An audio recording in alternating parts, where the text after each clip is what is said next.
My husband's family moved into our house after they got evicted. Then his mom said, "You're just the ATM here, sweetheart. Your opinion doesn't matter." I smiled. They had no idea I'd already sold the house and their stuff was sitting on the curb when. I never thought I'd be the type of woman to sell a house right out from under my husband's feet. But then again, I never thought I'd become a stranger in my own home, a ghost in the life I built, while the man I loved stood by and watched. Funny how life twists, isn't it? My name is Wendelin, and this is the story of how I lost everything to finally find myself again. It all started 3 months ago, and honestly, the memory still makes my stomach clench. I was in the middle of a crucial work call when the doorbell rang. There they stood, Rocky's family. His mother, Alyssa, clutching her designer purse like a shield, his father, Ernest, practically melting into the background, and his younger brother, Griffin, with that signature smirk that always made me want to punch something. They had their lives stuffed into garbage bags, just like trash. "We've been evicted," Alyssa announced, her chin held high as if she were announcing a promotion. "Rocky said we could stay here until we sort things out." I muted my call. "He what?" The words were a silent scream in my head. Alyssa's perfectly plucked eyebrows arched, a knowing glint in her eyes. "Oh, he didn't tell you?" That night, Rocky and I had our first real fight in 2 years of marriage. He pleaded with me. Those warm brown eyes that once made me weak now just made me weary. "They're my family," he insisted, his voice cracking. "It'll just be for a little while, a month tops." I should have known better. I really should have. The first week wasn't terrible, not outwardly. I worked from home 3 days a week, so I watched as they settled in. Alyssa commandeered the guest room, turning it into her personal spa. Ernest and Griffin took over the basement, transforming it into a bachelor pad of sorts. And slowly, insidiously, their possessions began to spread like an infection throughout my carefully curated home. One afternoon, while I was preparing lunch, Alyssa called out, "Honey, your kitchen organization is so interesting. Mind if I rearrange things? Make it more functional?" Before I could even respond, she was already emptying my cabinets. I watched, helpless, as she relegated my grandmother's china to the highest shelf, replacing it with her own mismatched plates. "There," she said, dusting her hands with a flourish. "Much better. You'll thank me later." Griffin treated the entire house like his personal hotel. Empty beer cans littered the coffee table. Pizza boxes stacked in corners. When I asked him to clean up, he'd just laugh, that infuriating smirk plastered on his face. "Relax, sis. You're too uptight." I wasn't his sister. I wasn't anything to them except an inconvenience with a mortgage. 2 weeks in, I came home to find Alyssa had redecorated the living room. My modern, minimalist aesthetic was buried under floral throws and tacky figurines. "Just brightening things up," she said, not even looking up from her phone. This place was so cold before. Rocky, when he was home, seemed to shrink into himself. He'd kiss me quickly, avoid my eyes, and find reasons to stay late at work. The few times I tried to discuss the situation, he'd deflect. "They're trying their best," he'd mumble. "Mom's looking for work. Dad's got some leads." But I never saw them looking at job listings. Instead, Alyssa spent her days watching reality TV at full volume while I tried to work. Ernest wandered the house like a ghost. And Griffin? Well, Griffin treated my car like his personal Uber service. The breaking point came exactly 1 month in. I was hosting a virtual meeting with my team when Alyssa barged into my office, my sacred space, without knocking. "We need to talk about the grocery situation," she announced, loud enough to be heard by everyone on my call. I muted myself, my heart pounding. "I'm in a meeting." "This is important," she snapped. "We're out of organic almond milk and Griffin needs his protein powder. Also, the cleaning service you use is subpar. I found a better one. Bit more expensive, but I'm in a meeting," I repeated, feeling something crack inside me. She waved dismissively. "We should just change the deed. You barely live here anyway, dear." The words hung in the air like poison. I forced a smile, but something inside me shifted. Something cold and calculating woke up. That night, I lay beside Rocky, listening to his steady breathing. Downstairs, I could hear Griffin's video games, Alyssa's shrill laugh at some late-night show. This house, my sanctuary, had become a prison. "Rocky," I whispered, knowing he was awake. "Are they really looking for their own place?" He rolled over, away from me. "They just need time." Time? That's what everyone needed, apparently. Everyone except me. I got up quietly and went to my office. Opening my laptop, I typed a quick email to my friend Selena, a real estate agent. "Need to discuss something important. Can we meet tomorrow?" Her response came quickly. "Of course. Everything okay?" I looked around my office, the only space still truly mine, and thought about Alyssa's comment about the deed, about Rocky's silence, about the slow, steady erosion of my peace. "No," I typed back. "But it will be." The next morning, I found Alyssa in my bathroom, hugging the mirror as she applied my makeup, the expensive kind I saved for special occasions. "Oh, good. You're up," she said, not moving an inch. "The hot water's been running a bit cold. You should call someone about that."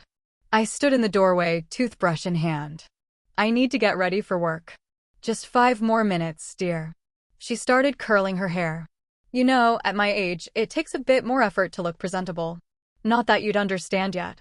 40 minutes later, I finally got into my own bathroom. The counter was littered with open containers, and my favorite lipstick was nowhere to be found. At work, I met Selena for coffee. She took one look at my face and said, "Spill." "They're taking over," I said, stirring my untouched latte, the bitterness of familiar taste. "It's like I'm living in their house now, not the other way around." "Have they contributed anything?" "Rent, utilities." I laughed bitterly. "Alyssa said they're between situations right now, whatever that means. And Rocky keeps saying it's temporary, but yesterday, I hesitated. Yesterday, Griffin took my car without asking. When I brought it up, Rocky said I was being selfish." "Selfish?" "In my own home." Selena leaned forward, her eyes narrowing. "Girl, you need to set boundaries. Or better yet, get them out." "How? They're family." "No," Selena shot back. "They're parasites. And I can help you with that if you're ready." Before I could respond, my phone buzzed. A text from Rocky. "Mom's making dinner tonight. Don't worry about cooking." I returned home to find my kitchen in chaos. Pots and pans everywhere, flour dusting every surface, and the distinct smell of something burning. "Oh, there you are," Alyssa called out. "We needed a few things, so I used your credit card. Hope you don't mind." "My credit card?" I stared at her, horrified. "The one I kept in my dresser drawer? You went through my things. Don't be dramatic." She waved dismissively. "We're family now. Be a dear and set the table. Use the nice plates, the ones I reorganized." During dinner, Griffin burped loudly and dropped his fork. "Sis, get me another one." "I'm not your sister," I said quietly, my voice barely a whisper. The table fell silent. Rocky cleared his throat. "Gwen, no." I stood up. "I'm not your sister. I'm not your maid, and I'm not your ATM." Alyssa turned to Rocky, her face a mask of indignation. "This is what I was telling you about. So ungrateful. After we've tried so hard to make this house a real home." I left the table and locked myself in my office, my hands shaking as I texted Selena, "What did you mean by help?" Later that night, I overheard Alyssa and Rocky in the kitchen.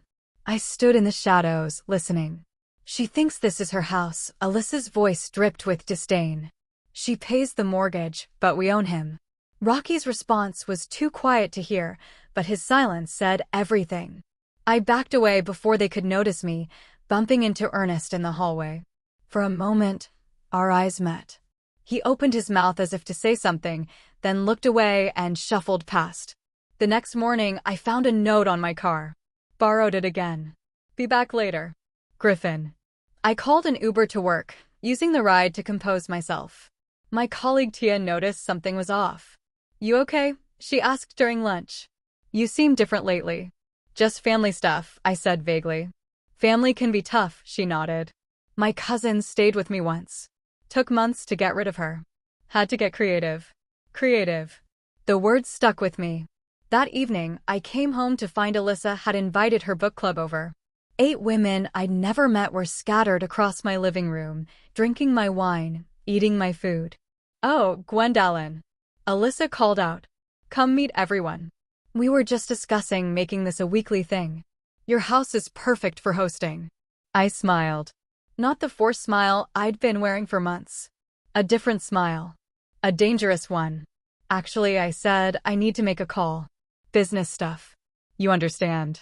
In my office, I pulled up Selena's number. My hands weren't shaking anymore. "Is the offer from that investor still on the table?" I whispered. "The cash buyer?" "Yeah, they're still interested." "Why?" I looked at the family photo on my desk, Rocky and me on our wedding day, before everything changed, before I became a stranger in my own home. "Because," I said, "the word is steel trap. It's time to get creative." Sunday morning, family breakfast. The tension in the air was thick enough to spread on toast. I'd spent the week watching my bank account drain faster than usual, shopping trips I never approved, restaurant deliveries I never ordered, and a mysterious charge for a golf membership, courtesy of Griffin, no doubt. "I think," I said, cutting through the sound of clinking silverware, "we need to talk about finances." Alyssa paused mid-bite. "Oh, it's been 2 months. The utilities have tripled. The grocery bill is astronomical, and none of you have contributed anything." Rocky shifted uncomfortably in his chair. Griffin snorted into his orange juice. "Well," Alyssa set down her fork with practiced precision, "we're family. Family helps family." When Rocky was growing up, "I'm not talking about Rocky's childhood," I interrupted, my voice eerily calm. "I'm talking about now. About jobs. About responsibility." Ernest suddenly became very interested in his coffee cup. Rocky started to say something, but Alyssa cut him off with a laugh that could freeze hell. "You're just the ATM here, dear. Your opinion doesn't really matter." The words hit like a physical slap. Rocky stared at his plate. Griffin smirked. Ernest's coffee cup shook slightly. I stood up slowly, my chair scraping against the hardwood floor. "Excuse me." "Oh, don't be so sensitive." Alyssa waved her hand. "We all know our roles here. You make the money. We make this house a home. Speaking of which, I've been thinking about remodeling the kitchen. Those countertops are so dated." My voice came out eerily calm. "You want to remodel my kitchen?" "Our kitchen," she corrected. "Rocky, tell her about the contractor I found." Rocky cleared his throat, avoiding my gaze. "Mom has some great ideas, honey. And since you're always at work anyway," I walked out of the room before I could say something I'd regret, or maybe, something I wouldn't regret enough. In my office, I called Selena. "They want to remodel my kitchen," I whispered, afraid they might hear. "They called me an ATM." "Jesus," Selena breathed. "And Rocky sided with them again?" "The investor I mentioned," she continued, "they can close in 2 weeks. Cash deal. No questions asked." I closed my eyes, remembering the day I bought this house. Before Rocky, before any of this. I'd been so proud, so independent. "Send me the paperwork." That afternoon, I drove to my bank and opened a new account. As I transferred most of my savings, the teller gave me a concerned look. "Everything okay, ma'am?" "Just being careful," I smiled. "Family, you know." When I got home, Alyssa was showing a contractor around my kitchen.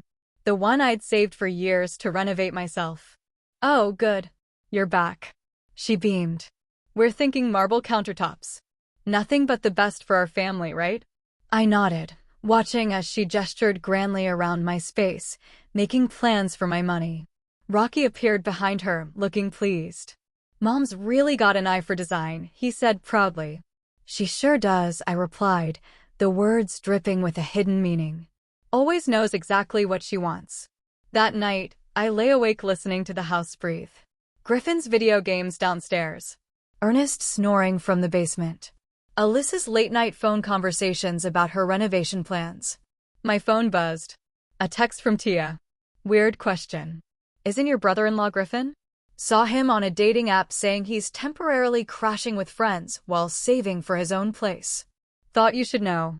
I got up and went to my office, pulling out the paperwork Selena had emailed. The investor's offer was more than fair. All cash. Quick close. No contingencies. My phone buzzed again.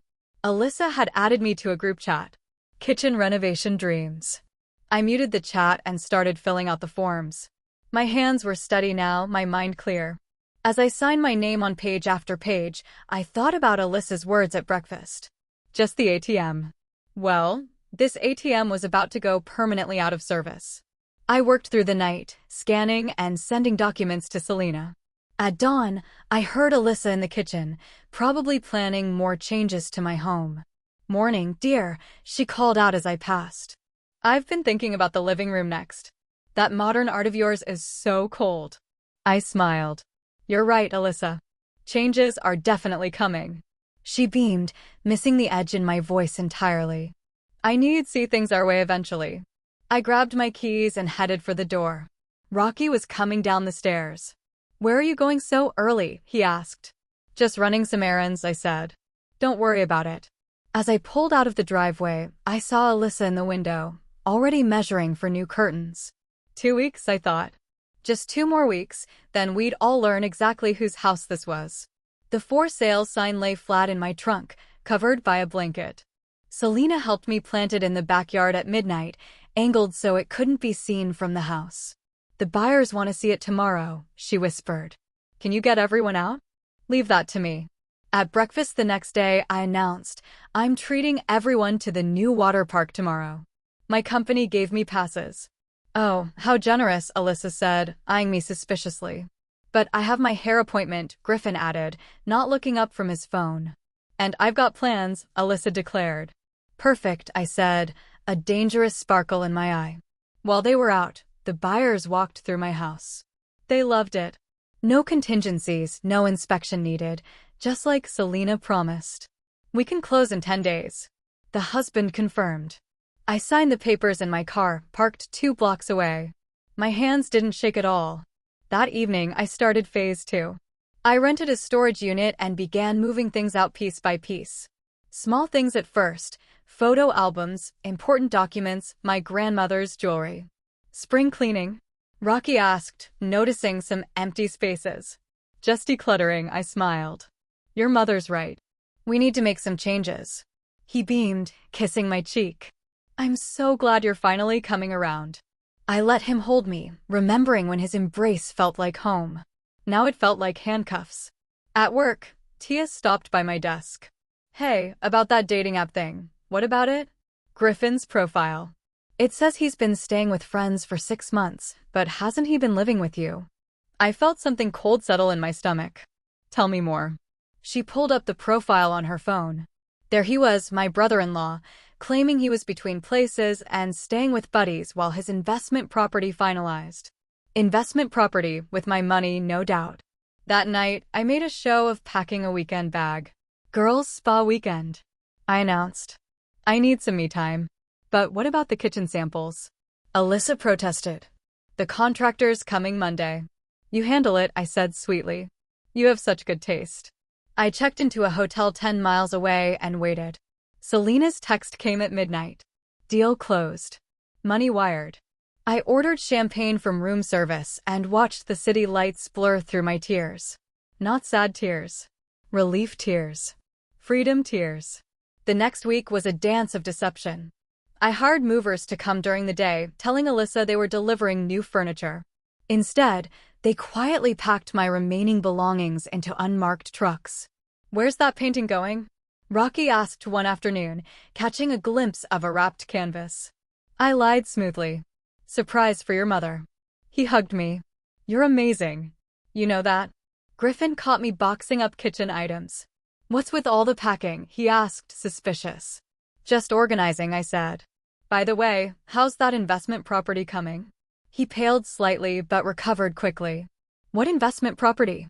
"Oh, my mistake. Must be thinking of someone else's dating profile." He left the room quickly after that. The final piece fell into place when Alyssa announced a family dinner at her favorite restaurant. "To celebrate our new kitchen plans," she declared. Wendellin's treating, of course. I watched them pile into their cars, heading to the restaurant, where they'd find no reservation and a maxed-out credit card. By then, I'd be gone. The new owners arrived with their moving truck as my family's taillights disappeared around the corner, right on schedule. "Keys?" the husband asked.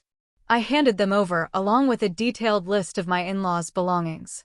Everything not on this list is yours to keep or dispose of. And the people living here? They'll be gone tonight, I assured him. One way or another. I helped the movers pack up what remained of the Dean family's possessions, placing everything in garbage bags on the curb, just like how they'd arrived 3 months ago. My phone buzzed. Rocky, there's no reservation. Mom's furious. What's going on? I didn't reply. Instead, I sent one final text to Selena. It's done. Standing in the driveway, I watched the new owners change the locks. My heels clicked against the pavement as I walked to my waiting Uber. Behind me, I heard cars approaching, my family returning from their failed dinner. I didn't turn around. Let them find the new owners. Let them find their belongings on the curb. Let them finally understand what it feels like to be unwelcome in a place you thought was home. The Uber driver glanced at me in the rearview mirror. Rough night. I smiled, watching my old life disappear in the side mirror. No. Perfect night. My phone kept buzzing. I turned it off. The ATM was closed for business. The day before everything ended, I decided to host one final dinner. A last supper, if you will. I wanted to remember every detail, every smug smile, every casual insult. I wanted to burn it all into my memory, to remind myself why I had to do this. I cooked all day. Pot roast. Alyssa's favorite. She hovered in the kitchen, criticizing my technique. The meat's too tough, she said, poking at it. I would have done it differently.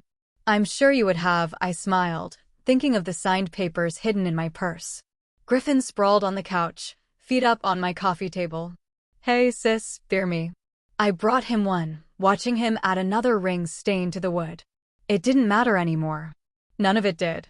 We should talk about the backyard, Alyssa announced during dinner. Those flower beds are an eyesore. I'm thinking we could tear them out, put in a koi pond. Sounds expensive, I said, sipping my wine. Well, you work so hard, she smiled, that serpentine smile. You deserve nice things. We all do. Rocky beamed. Mom's got great vision. And since you're never home anyway, I watched him choose his mother over me for the 1000th time. The last time. Speaking of home improvements, Ernest spoke up, rare for him. We should host a family cookout next weekend. Show everyone what we've done with the place. Wonderful idea. Alyssa clapped. We can invite my whole book club. Gwendolyn, dear, you'll handle the catering. I nodded, wondering what they'd be doing next weekend when reality crashed down around them. After dinner, I went upstairs to pack away the last personal items. Our wedding photo caught my eye. Rocky and me, young and stupidly in love. I wrapped it carefully in tissue paper and placed it in a box marked donations. What are you doing? I turned to find Rocky in the doorway. Just organizing, I said, the lies smooth as silk on my tongue. Your mother's right. Time for changes. He hugged me from behind.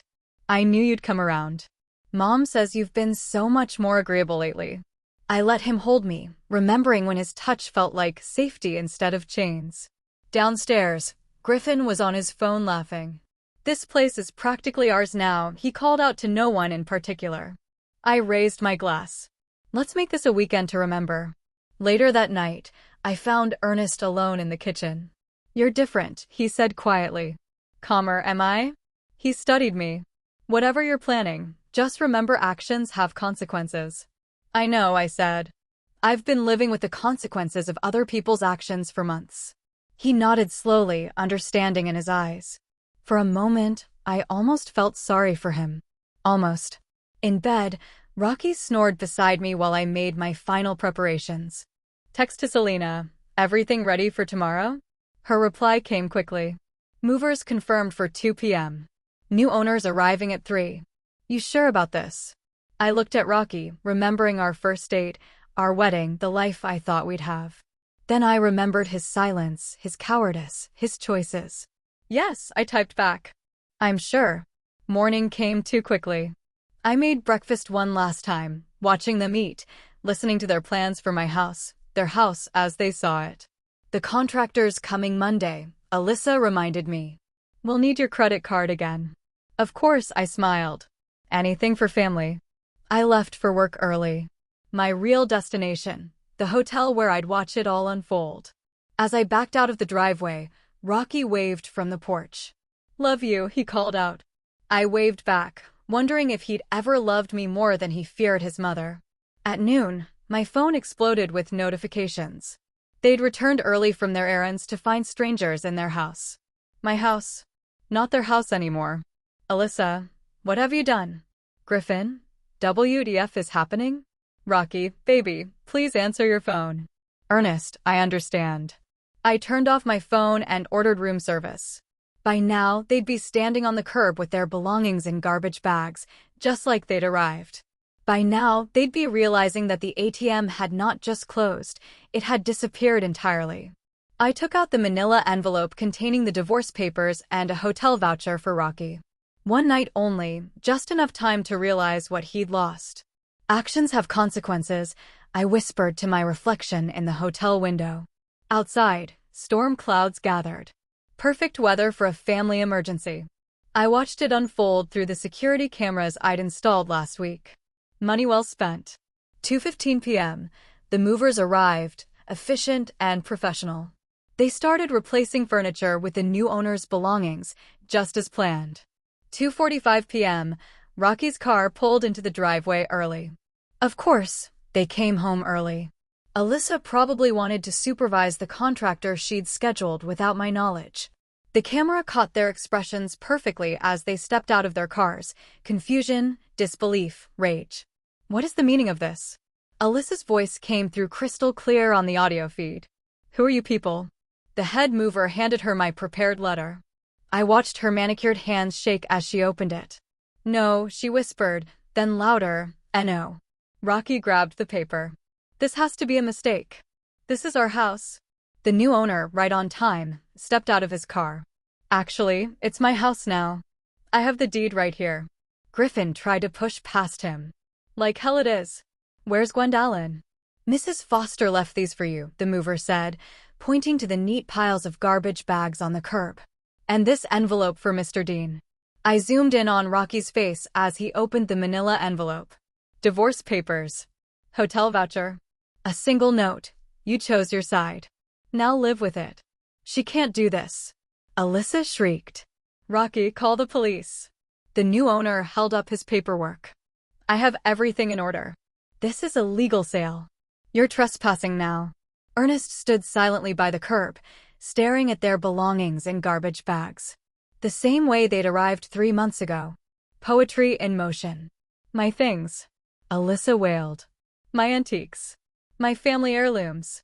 All itemized in there," I whispered to my hotel room TV screen, watching the feed. Every tacky figurine accounted for. Griffin kicked one of the bags. "This is. She's just the ATM, remember? She can't do this to us." Former ATM, I texted to his phone. Service permanently discontinued. Rocky tried calling me again and again and again. I let each one go to voicemail, imagining the desperation in his voice growing with each attempt. The new owner was losing patience.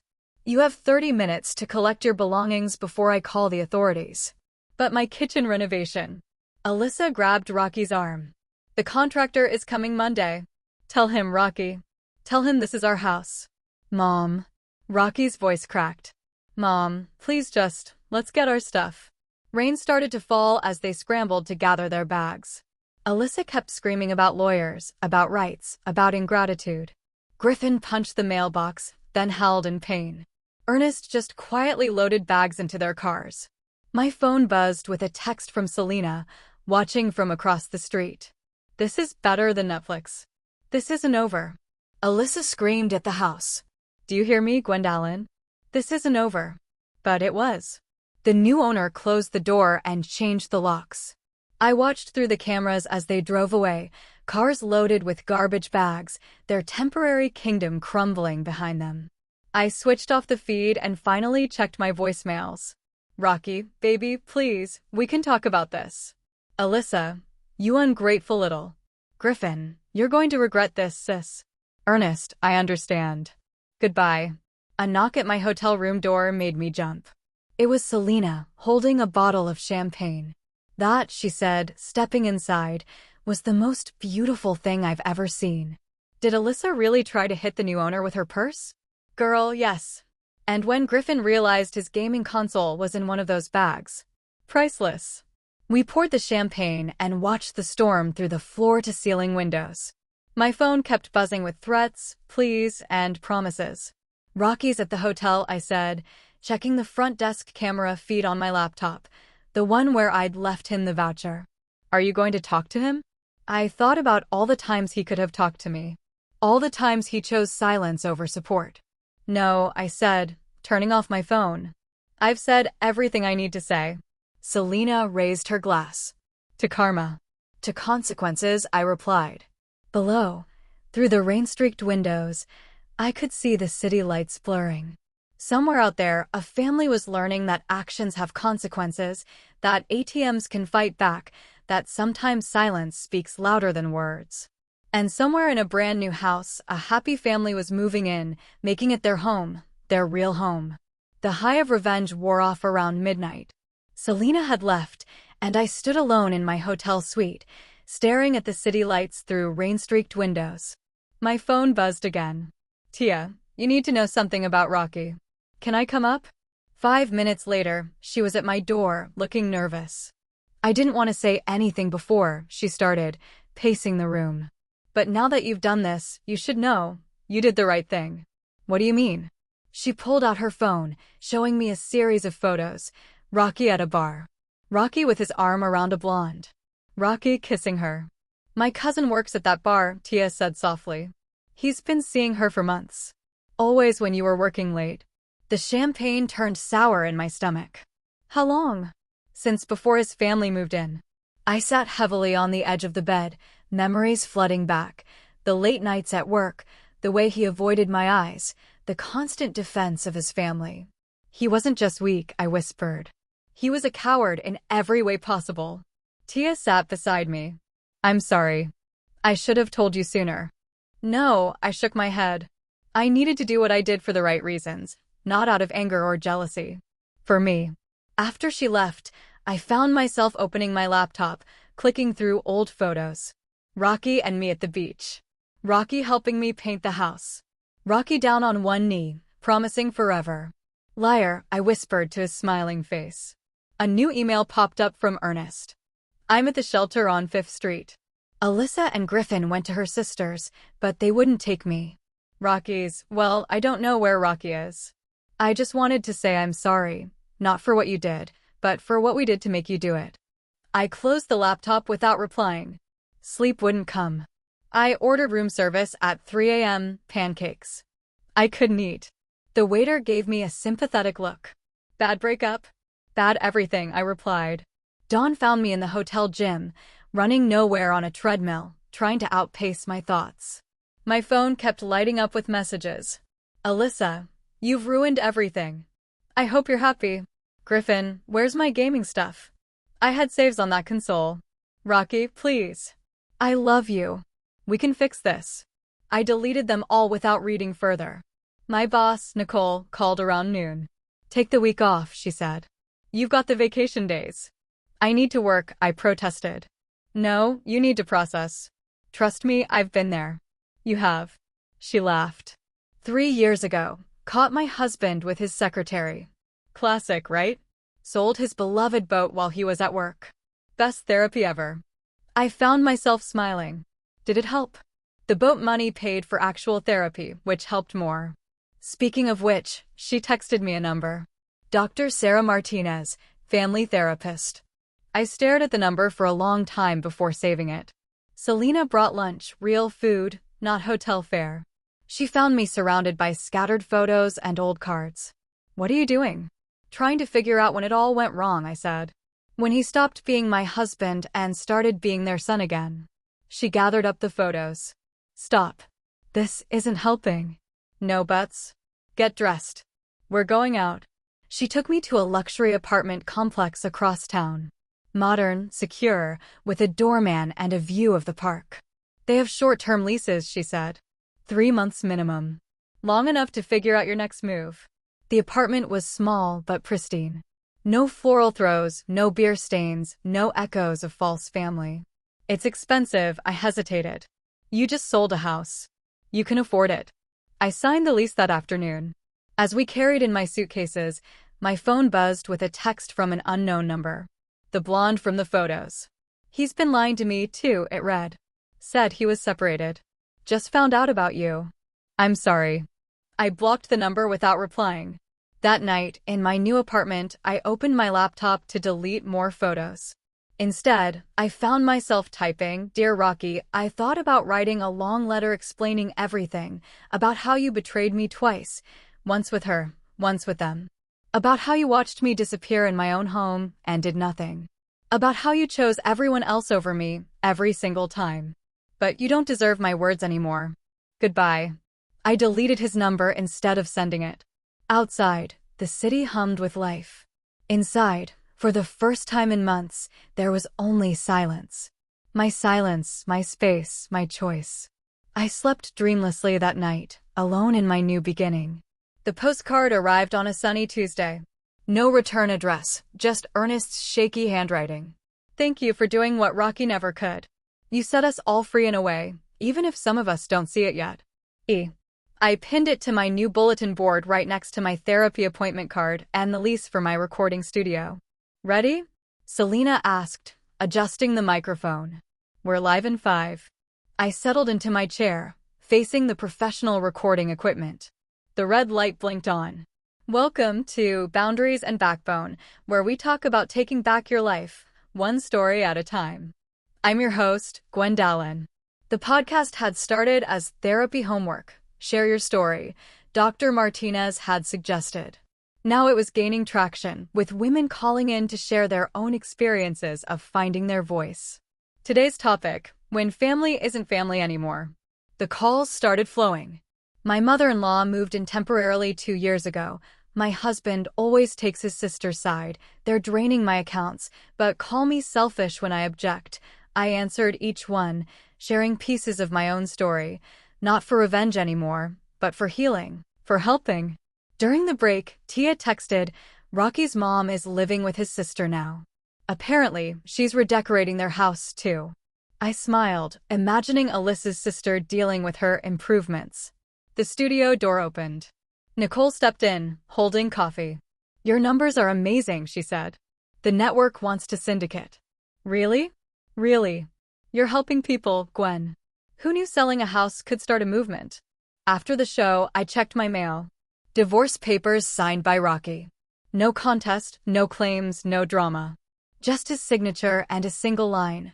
I'm sorry I was a coward. Too little, too late. My phone rang. Griffin's number. I almost declined, but curiosity won. What? I got a job, he said quietly. A real one. And my own place. Good for you. Look, I was awful to you, entitled and lazy, and you were right to do what you did. I let the silence stretch. That's all I wanted to say, he finished. And thanks for the wake-up call. I hung up without responding. Some bridges stay burned. Back at my apartment, I found a package. Inside was my grandmother's china, the set Alyssa had relegated to the highest shelf. A note from the new homeowners. Found this hidden away. Seemed important. I traced the delicate patterns, remembering quiet Sunday dinners before the invasion, before the loss, before the victory. My doorman called up, Miss Foster, there's an Ernest here to see you. I considered saying no, but something in me had softened. Not enough to forgive, but enough to listen. He stood awkwardly in my living room, looking older, smaller. I'm in therapy, he said without preamble. Learning to speak up. Stand up. Better late than never. Alyssa and I are separated. She can't understand why. Keeps saying you destroyed our family. He smiled sadly. But we destroyed ourselves long ago. Used Rocky as a shield. Used you as a bank. I poured us both coffee in my grandmother's cups. Why are you here, Ernest? To show you something. He pulled out his phone, showing me a small apartment. My own place.